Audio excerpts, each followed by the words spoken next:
inducing that edge from Imrul Kais. Great delivery. Yeah, he's used the angle superbly well. There we go again, trying to get it up there, but too full, too wide. And really on this particular surface, as a left-hander, that is an easy put away. Still a good shot, you have to find the gap as the batsman. But really, half volley length, you would expect batsmen of test match class to put these away. It's a lovely shot. It's a lot fuller, and the width beautifully played by Mominul. Hand and eye coordination, her right elbow up. Just take a look at that shot. Wow, very nicely played.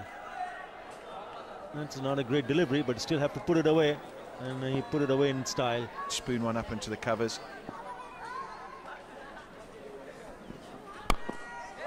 There again, too full. Misses his length again and again. Lovely flowing cover drive. 50 up for Bangladesh.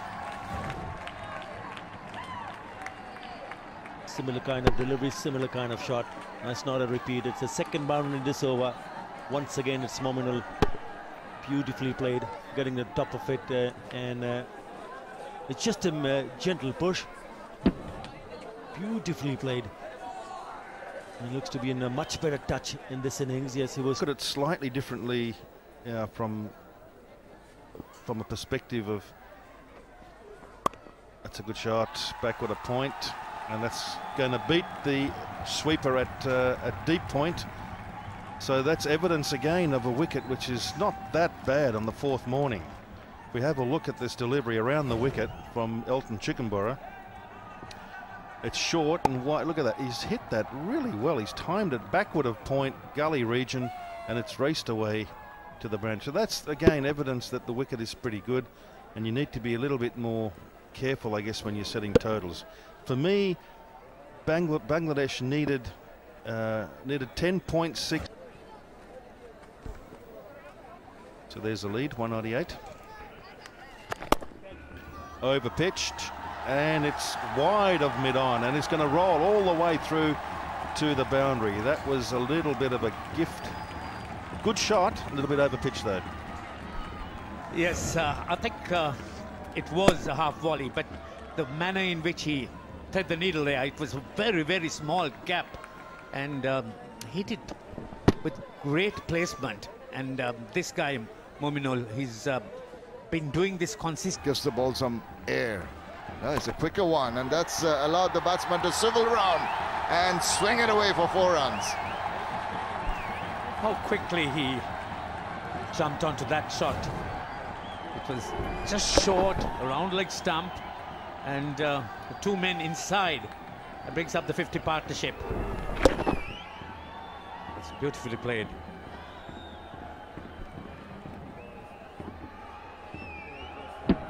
Mominul, just a little man, but did well to see the balance he had, even when he swung around.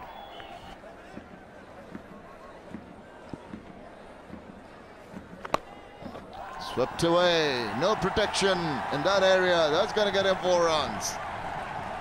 And the 100 comes up for Bangladesh. At the end of 33 overs, it's 103 for 1. To the slip fielder. But what good to see from Mominul and Tamim is that they've not lost out on delivery that has needed to be punished, just like that. Good delivery followed up with a one down the leg side, and he swept it fine and swept it well all along the ground. There is a man in the deep, but he's played it fine.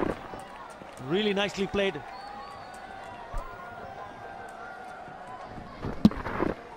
I hate to carry on like a stuck record, but that's what you get from a part.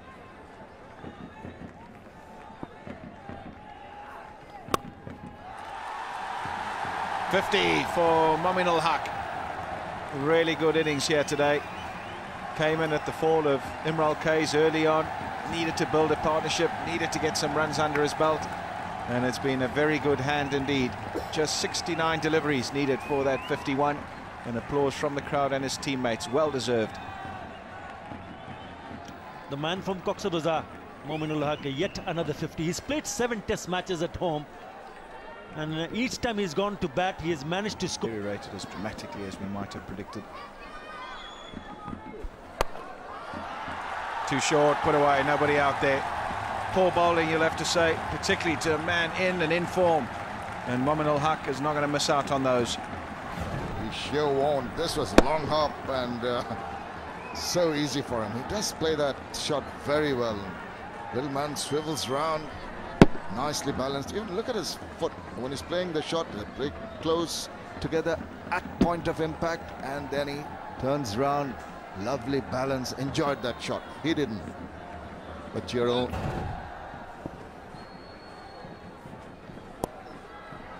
Nicely played, opening the face of the bat in the wicket areas. It's got enough legs. I think it should go to the boundary. Yes, it does. Oh, nearly tripped over. He did trip over. I hope he's okay, because it didn't look good when he fell down. He's okay. Up very quickly indeed. Trying to stop it with his boots here. It's a lovely shot. Played it late, played it fine. Yeah, he wasn't watching where he was going, probably focused on the ball. And there gets caught in the advertising triangle, the open triangle. Catch it to probably his most accurate bowler, just to get back a semblance of normality. And he gets it between the gap and the slip. Taylor standing at round about a third slip. And he's pierced the gap perfectly. I'm not so sure that's exactly where he intended it, but a good result nevertheless. Panyangara cannot believe it. Cannot believe his luck that he's found an outside edge of the bat of Mominul Haq, and it's gone between the slip and the keeper. That's a huge gap. You mentioned about him standing at this between probably second and third slip. Look at his reaction. The number of overs that the Mushangwe bowled to pick up his first wicket in this test match. He gets so much time to go on the back foot. What a lovely shot that is. And he's played in front of the square, literally in between mid-wicket and long on. What a lovely shot from the wonder boy, Mominul Haq. Is 10 runs in that over, 185 for 2. And it was changed back to being given out, and an appeal. He went for a big hoik, missed it, and hit his pads. Is thinking about it. Will they go for a review again? Taylor going across to Mutumbami. He has the best line, and eventually decides to go for it. And why not? I think it's there to be utilized. Why not use the technology? Yes, you get these rare opportunities, so you have to make use of them. That's quite clear. Because Zimbabwe just probably believe that luck must come their way. Oh, it's way too high, but and also he's standing quite erect. I don't think he's crouching, so he's bound to get away with that. Yeah, I think the bounce might have just saved him. He's playing across the line there.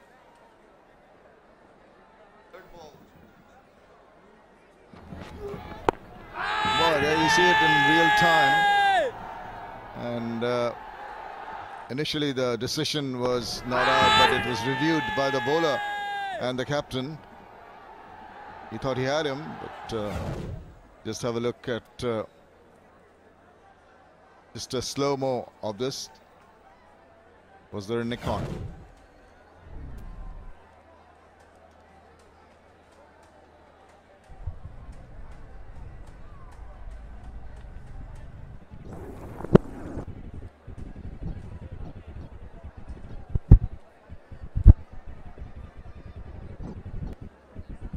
The umpire wanted to have a listen real time whether there was any nick onto that prior to hitting him.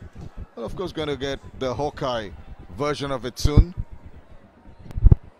Yes, I think he's going through the normal protocol to see whether there was any nick. Just look at this. Original decision not out. Impact is in line. It might be going. Oh, it's just umpire's call. Just clipping the bails. It was high and it's not out. That is the original call. And we thought that it was going a bit high. It's just clipping. So I suppose it's going to stay, the decision. on first. You desperately want to get there. You just got to be patient. He's done it. Beautifully played. On ball from Sikandar Raza. And it's the 4th 100 for Mominul Haq in his 12th test match. Great conversion rate. And no other Bangladeshi player has managed to score more than 100 in their first 12 tests. He's scored 4. Really, really good player for Bangladesh. Has got a healthy average of over 50 in test match cricket. And he gets another 100 to his name. 102 here against the Zimbabweans in Chittagong. He's played really well and played his part in getting them into a very, very strong position here. He's also the quickest to score 1,000 runs only in elevation on that, eventually dropping safely into Irvin's hands. Use of the feet, hasn't done that too often, Mominul, but he gets the positive result that he wanted. Strikes it hard, strikes it to the boundary. 244 for 4. The new batsman coming in often has to throw his bat at balls and then throw his wicket away in a test match. So that's not always a good thing either, because you strive really hard as a batsman to get a start and get some runs. Return catch has been put down.